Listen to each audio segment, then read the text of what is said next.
ಲಲಿತಾ ಅಡಿಗೆ ಮನೆಗೆ ಎಲ್ಲರಿಗೂ ಸ್ವಾಗತ. ಈಗ ನಾವು ಅವರೆಕಾಯಿ ಸಬ್ಬಕ್ಕಿ ಸೊಪ್ಪು ಹಾಕಿ ಬಸ್ಸಾಂಬಾರು ಮಾಡೋಣ. ಎಷ್ಟು ಚೆನ್ನಾಗಿ ಕಾಣಿಸ್ತಿದೆ ನೋಡಿ. ಈಗ ರೆಸಿಪಿ ಮಾಡೋದು ಹೇಗೆ ಅಂತ ಹೇಳ್ತೀನಿ ಬನ್ನಿ. ಅವರೆಕಾಯಿ, ಸಬ್ಬಕ್ಕಿ ಸೊಪ್ಪು ಒಂದು ಕಟ್ಟು, ಒಂದು ಕುಕ್ಕರ್ಗೆ ಈಗ ಅವರೆಕಾಯಿನ ತೊಳೆದು ಹಾಕ್ಕೊಂಡಿದ್ದೀನಿ. ಕುಕ್ಕರ್ಗೆ ಹಾಗೆ ಸಬ್ಬಕ್ಕಿ ಸೊಪ್ಪನ್ನ ಹಾಕೋಣ.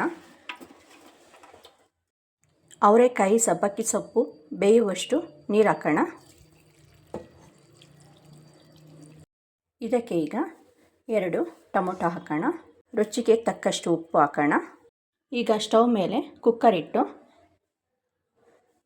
ಈಗ 1 ರಿಂದ 2 ವಿಜಿಲು ಬರೆಸ್ಕೊಳ್ಳೋಣ. ಈಗ ಕುಕ್ಕರ್ ಮುಚ್ಚಿದ್ದೀನಿ, ವಿಜಿಲ್ ಹಾಕಿದ್ದೀನಿ. 2 ಕೂಗು ಬರಲಿ. ಅವರೆಕಾಯಿ ಸಬ್ಬಕ್ಕಿ ಸೊಪ್ಪು ಬೆಂದಿದೆ. ಈಗ ಇದನ್ನು ನೀರನ್ನು ಬಸ್ಕೊಳ್ಳೋಣ.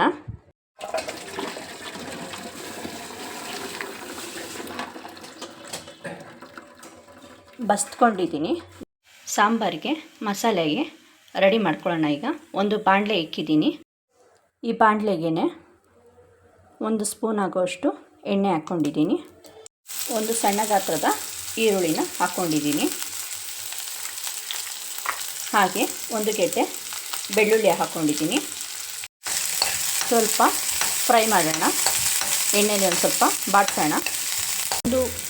ಇದಕ್ಕೆ ಈಗ 1 ಟೇಬಲ್ ಸ್ಪೂನ್ ಆಗೋಷ್ಟು ಜೀರಿಗೆ, ಅರ್ಧ ಟೇಬಲ್ ಸ್ಪೂನ್ ಆಗೋಷ್ಟು ಕಾಳು ಮೆಣಸು ಹಾಕಿ ಸ್ವಲ್ಪ ಫ್ರೈ ಮಾಡೋಣ.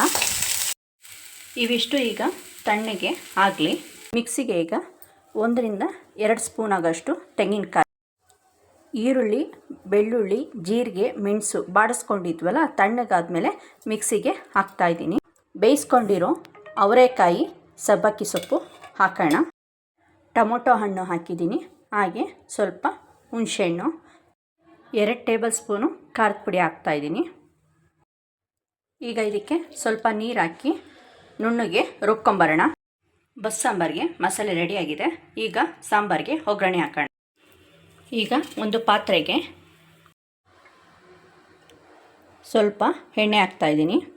ಎಣ್ಣೆ ಕಾದಿದೆ. ಈಗ ಸಾಸಿವೆ ಹಾಕೋಣ. ಸಾಸಿವೆ ಚಟಪಟ ಸಿಡಿದಿದೆ. ಈಗ ಈರುಳ್ಳಿ, ಕರಿಬೇವು ಹಾಕೋಣ.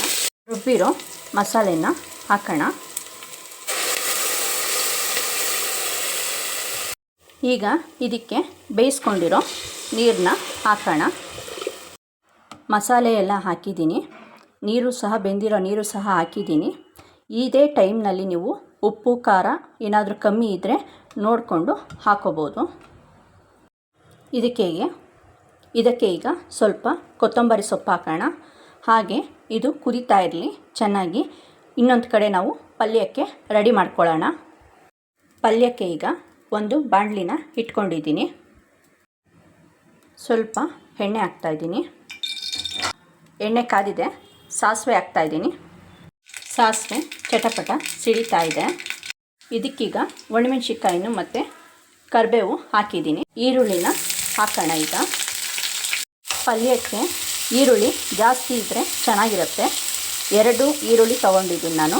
ಈಗ ಈರುಳ್ಳಿ ಎಲ್ಲ ಕೆಂಪಗಾಗಿದೆ. ಬೇಯಿಸ್ಕೊಂಡಿರೋ ಸೊಪ್ಪು ಕಾಳನ್ನ ಹಾಕೋಣ. ಇದಕ್ಕೆ ಈಗ ಸ್ವಲ್ಪ ತೆಂಗಿನಕಾಯಿ ತುರಿ ಹಾಕೋಣ. ಎಲ್ಲನೂ ಒಟ್ಟಿಗೆ ಮಿಕ್ಸ್ ಮಾಡೋಣ. ಅವರೆಕಾಯಿ ಸಬ್ಬಕ್ಕಿ ಸೊಪ್ಪಿನ ಪಲ್ಯ ರೆಡಿಯಾಗಿದೆ. ಪಲ್ಯ ರೆಡಿ ಮಾಡುವಷ್ಟರಲ್ಲಿ ಸಾಂಬಾರು ಸಹ ಚೆನ್ನಾಗಿ ಕುದಿ ಚೆನ್ನಾಗಿ ಆಗಿದೆ. ಬಸ್ಸಾಂಬಾರು ಈಗ ರೆಡಿಯಾಗಿದೆ. ಬಿಸಿ ಬಿಸಿಯಾದ ಅನ್ನ, ಬಸ್ಸಾರು, ಪಲ್ಯ ರೆಡಿಯಾಗಿದೆ. ಅವರೆಕಾಯಿ ಬಸ್ಸಾರು ರೆಡಿಯಾಗಿದೆ. ನೋಡಿಕೊಂಡು ನೀವು ಮಾಡಿ. ಹಾಗೆ ಸಬ್ಸ್ಕ್ರೈಬ್ ಮಾಡೋದು ಮಾತ್ರ ಮರಿಬೇಡಿ.